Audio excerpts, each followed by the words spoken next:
Good morning, masih menemani aktivitas pagi hari Anda. Kalau kita ngomongin soal bubur, nih mau pagi, mau malam, kayaknya makan bubur tuh nggak pernah ada yang namanya istilah salah waktu ya. Bener banget. Pagi tuh bubur ayam, bahkan bubur ayam malam pun juga ada kan. Iya, gitu. jadi mau rasanya manis, gurih, semua oke deh. Ini kan namanya comfort food kan. Comfort food gitu. Nah seperti di Samarinda nih, ada Istana Bubur yang menjual aneka bubur. Ada candil, kemudian sumsum, hingga dikasih ketan hitam juga buburnya. Waduh, itu jadi satu aja udah nikmat banget tuh ya. Kayak bubur kampiun ya. Iya, nah bukan cuma di sana nih, juga di Surabaya. Ada rekomendasi sajian kacang hijau di situ yang dibuka dari zaman kapan gitu ya, dan sangat-sangat legendaris. Ini juga punya banyak varian, gak kalah enaknya ya.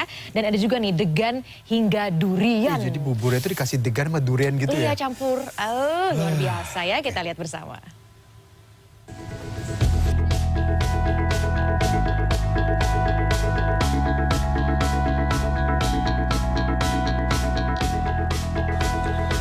Saat bertandang ke Samarinda, cobalah sempatkan ke kawasan Taman Cerdas yang berada di Jalan Mayor Jenderal S. Parman. Dikenal dengan nama Istana Bubur, tempat ini menyajikan beragam bubur, mulai dari bubur sumsum, candil, safar, mutiara, ketan hitam, hingga cendol durian. Salah satu yang menjadi favorit adalah sajian bubur safar. Untuk penyajiannya, pertama masukkan candil atau biji salak, bubur sumsum, bubur pandan, mutiara, ketan hitam, siram dengan air gula merah, dan terakhir beri santan. Bubur safar umumnya disantap sebagai menu sarapan atau makanan penutup, disajikan dingin ataupun hangat. Ini beli bubur lah. Kenapa beli bubur di sini? Wah, ini enak sih. Beda sama yang lain gitu. Oh, beda. Ya. Bedanya apa sih? Rasanya atau gimana? Ya lembut dah di mulut gitu. Gurih, enak. Soal harga, sajian bubur ini bisa Anda nikmati mulai dari harga Rp10.000 hingga Rp20.000.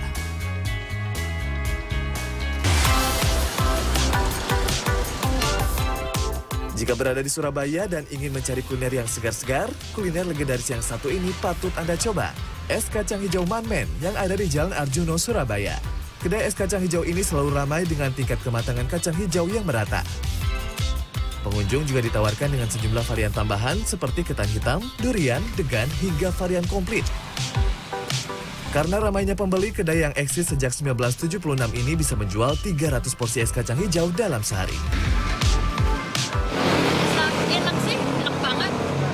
Gitu, apa namanya, duriannya terasa, kacang hijaunya juga terasa. Pokoknya enak deh. Sering memang kesini?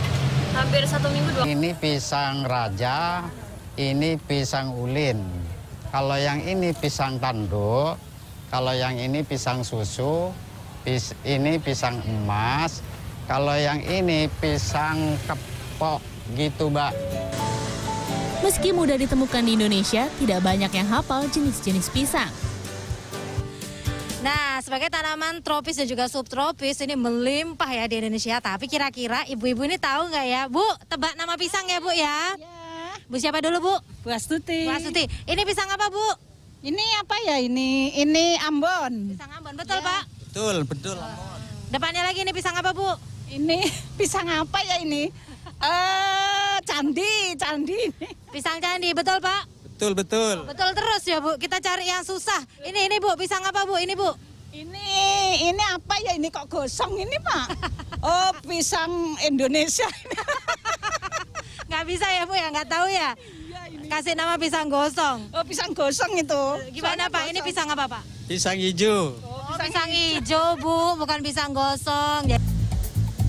Ya, ternyata banyak orang yang kesulitan dengan jenis-jenis pisang.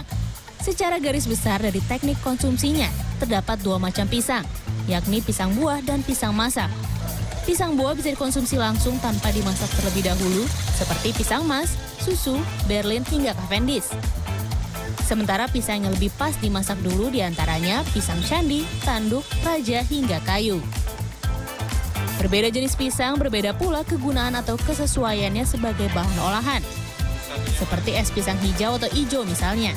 Salah memilih jenis pisang bisa membuat tekstur pisang ijo terlalu lembek dan terasa asam. Arif, penjual es pisang ijo di kawasan Margerojo, memilih menggunakan pisang kepok dan candi. Kalau pisang kepo kan lebih keras, lebih enak kan, lembut. Kalau pisang candi kan pisangnya itu panjang-panjang, terus lebih lembut, lebih manis, ada asam-asamnya dikit. Di Jawa Timur ada makanan khas rujak cingur. Olahan ini membutuhkan bahan baku pisang kluthuk. Pisang berbiji yang dikenal tidak enak dikonsumsi langsung ini justru menjadi bagian penting dalam bumbu rujak cingur. Penggunaan pisang kluthuk dalam bumbunya memberikan rasa tambahan sepat yang pas, berpadu dengan bumbu manis dari gula dan asam dari asam Jawa. Selebihnya, keberadaan pisang kluthuk juga memberikan tekstur lengket dari bumbu kacang yang biasanya ambyar alias bisa menyatukan. Kalau pakai pisang kluthuk itu katanya kan ada rasa sepet-sepetnya gitu kan. Jadi ya itu mungkin yang buat ciri khasnya sendiri gitu. Kalau nggak ada pisangnya itu rasanya beda. Selebihnya, kita juga dengan mudah menemukan pisang dalam beragam olahan. Mulai kolak pisang, keripik pisang, hingga pisang goreng.